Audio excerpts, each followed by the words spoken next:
I'm from Uzbekistan, and my country was mentioned many times during this conference yesterday and today as one of the example of brutal dictatorship, which, as many people now, I think that they begin to understand that this dictatorship, which create more and more reasons for escalation of violence, not just in Central Asia, but also in different parts of the world.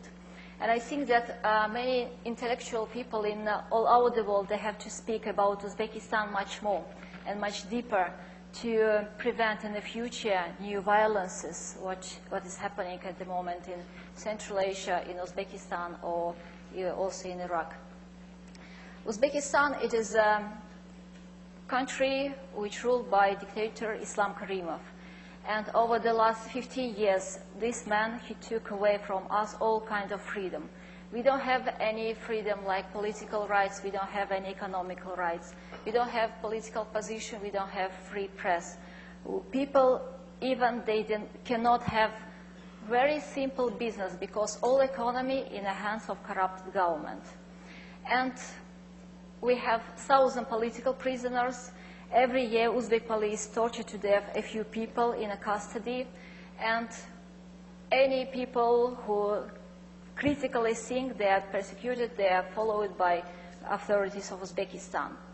And all over these 15 years, almost, Islam Karimov justified all these crimes against people of Uzbekistan with a fight on terror, that we have to do it for security. First reason, it was war in Tajikistan, civil war in Tajikistan, and all the time we heard that, oh, you want something like more freedom, but it will happen like in Tajikistan because Islamic radicals will rise and so they will bring the country to the civil war.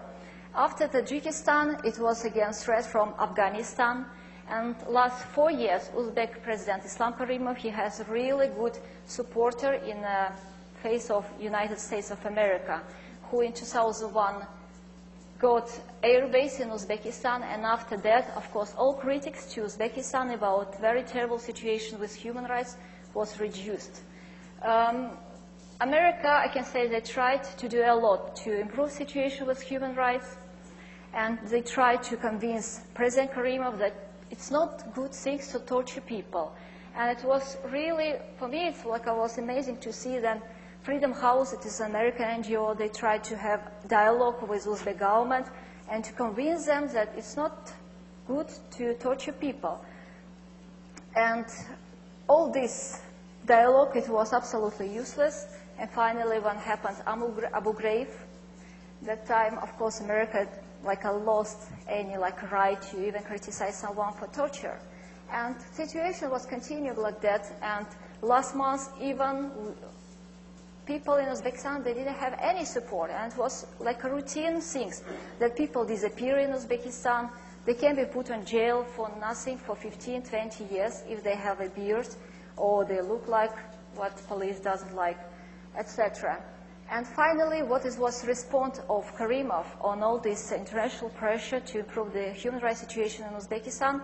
It was massacre in Andijhan, what happened on May 13 this year. People who started this uprising in Andijhan, they made this decision to take weapons even because they couldn't find justice and fair over the last year. And I was in Andijhan when government's troop opened the fire against unarmed people, and I was miraculously survived myself because when I got after this shooting, it was really terrible because armored personnel carriers, they were driving on avenue, passed by the square, and they were just shooting everybody just like this. And these armored personnel carriers, the line of them, of BTRs or APC, they didn't stop. They were just driving and shooting everybody like this. And I was there, and when I just got hotel, I was scared. Of course, it was terrible experience for me, and I noticed that my backpack, which was on my back when I was running, it was the bullet went through my backpack, and I found my notebook. It was with a hole of bullet. It's Che Guevara notebook. And yeah, a bit funny, yeah. And even my press card, it was also with a hole of this bullet.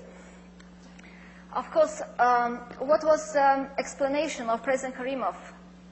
Next day, when he had press conference, he said they were Islamic extremists, and the world kept silent. They didn't criticize Karimov because it's really hard to say anything, even to a person who massacred its own people, when you have a war on terror in Afghanistan, etc., etc. And people in Uzbekistan, they were waiting for any reaction, even for me as a journalist, but I'm an Uzbek citizen. I just was thinking that